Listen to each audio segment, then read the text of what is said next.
başlayım sözə, bizim qardaşımız gəlməsin gözə. Qardaşımız dörd divardadır Allah, bağlı qapıları açsın inşallah. Qardaban olub qaqaşın ünvanı, canlar kəndi göz nuru həm də canı. Sondan azadlığını gözləyirik biz, sənin üçün hörmətimiz çoxdur sözsüz. Bağlı qapıların darmadağın olsun, sən üçün əgər xoşanlar ilə dolsun. Azadlığını gözləyirik ay bırak, sənə xoş olsun əldə bir də hər saat.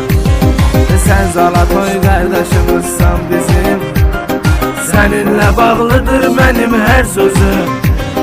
Bulatnoy yaşayıbsan bu həyatda, yoxdur sənə tayınan kainatda.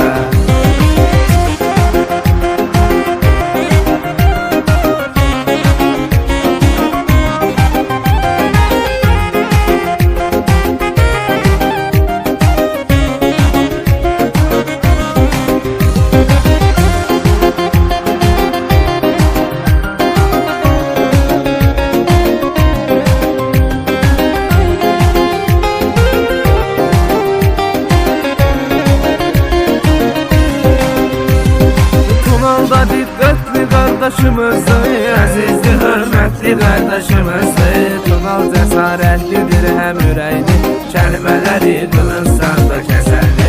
Qaş muğanlıdadır Murat birbaşa, həyatı sağ yaşa, həm sağlam yaşa. Qardaş ürəyimiz, sən ürəyimizdəsən, arzumuzda sən həm diləyimizdəsən.